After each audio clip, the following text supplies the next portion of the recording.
Bonjour, je vous invite à nous suivre sur la route de la Floride. De fait, l'une des plus belles routes côtières de l'Amérique. La route A1A entre Sainte-Augustine et Daytona Beach à moins de 90 km plus au sud. La route y est magnifique, vous y roulerez le long de la plage sur presque toute sa longueur en traversant quelques villes typiquement américaines de la côte Est. Nous commençons notre visite par Sainte-Augustine. De nos jours, Sainte-Augustine est l'une des destinations les plus appréciées de la Floride. Son charme, son histoire et son décor superbe en font l'endroit rêvé pour partir à la découverte ou en exploration. Située au sud-est des États-Unis sur la côte atlantique, la ville compterait près de 12 000 habitants. Elle se trouve sur une étroite bande de terre s'avançant vers le sud entre deux cours d'eau, la rivière Mantazah à l'est et la rivière San Sebastian à l'ouest. Son histoire est chargée de batailles et de confrontations durant l'époque coloniale entre les Espagnols, les Français et les Britanniques. Le jour de la Pascua Florida, ou le jour des rameaux, près de l'embouchure du fleuve Saint John, Ponce de León découvre en 1513 une terre en pleine floraison. Il la baptise donc la Florida, terre fleurie.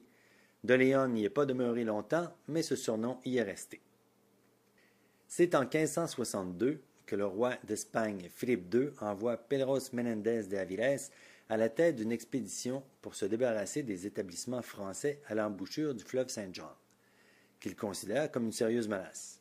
Après avoir détruit les établissements, Menéndez poursuit sa route le long de la côte pour finalement laisser des forces expéditionnaires dans le port naturel de Sainte-Augustine. C'est à cet endroit que le 8 septembre 1565, Menéndez revendique officiellement la Floride au nom de la couronne d'Espagne.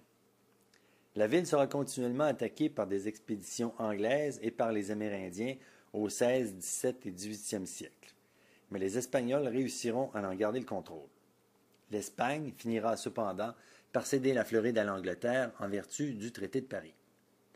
La Floride revient à l'Espagne en 1783, qui la vend aux États-Unis en 1819 et deviendra territoire américain dès 1821. La Floride devient État américain proprement dit en 1845, mais se sépare des fédéraux en 1861 pour rejoindre les rangs de l'armée confédérée.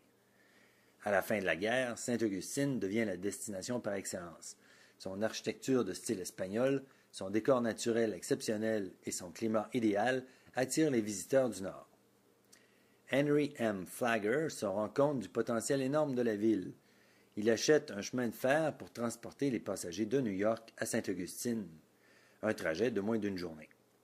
Ces deux hôtels luxueux, le Ponce de León Hotel et l'Alcazar, sont si opulents qu'ils attirent la fine fleur de la société. Sainte-Augustine étant devenue la destination par excellence de l'époque, M. Flagler y laisse d'ailleurs une empreinte sur toute la côte, dont Flagler Beach plus au sud. Philanthrope et homme d'affaires, il est l'un des fondateurs de la Floride actuelle. Situé au bord de la baie, on y trouve le Monument National de Castillo de San Marcos. Il s'agit du plus ancien fort construit aux États-Unis. Datant de 1662, construit jusqu'en 1695, il changea de nom plusieurs fois durant les différentes possessions et campagnes militaires. Plusieurs batailles entre Français, Britanniques et Espagnols au fil des décennies vinrent changer le visage de la forteresse. Rénové et redessiné suite à ces campagnes, c'est entre 1775 et 1783 qu'il prit la forme que l'on retrouve aujourd'hui. Quittons maintenant Sainte-Augustine pour prendre la route A1A en direction sud vers Daytona Beach. Nous traverserons les municipalités de Sainte-Augustine Beach, Butler Beach et Palm Coast. Résidences chics et condos à profusion parsèmeront notre route sur la bande de terre entre l'Atlantique et la rivière Mantazah à l'ouest. Rouler très tôt le matin permet de profiter du lever du soleil et du charme sur la route. La circulation étant moins dense, il est plus facile de profiter de l'instant et d'admirer le paysage qui s'offre à vous. La plage est superbe et les palmiers le long de la route permettent un dépaysement total. Nous ferons un arrêt à Flagler Beach, près de son quai, et à l'intersection de la route 100 au Finn Beachside Pub, endroit incontournable durant le Bike Week où les motocyclistes se rassemblent sur la terrasse du toit. Une vue magique de la route et de la plage vous permet, tout en prenant une consommation, de profiter des attraits de la Floride dans une atmosphère unique. L'endroit idéal pour un souper entre amis. Plusieurs endroits sont disponibles pour une location de courte ou de longue durée le long de cette route achalandée lors du Bike Week.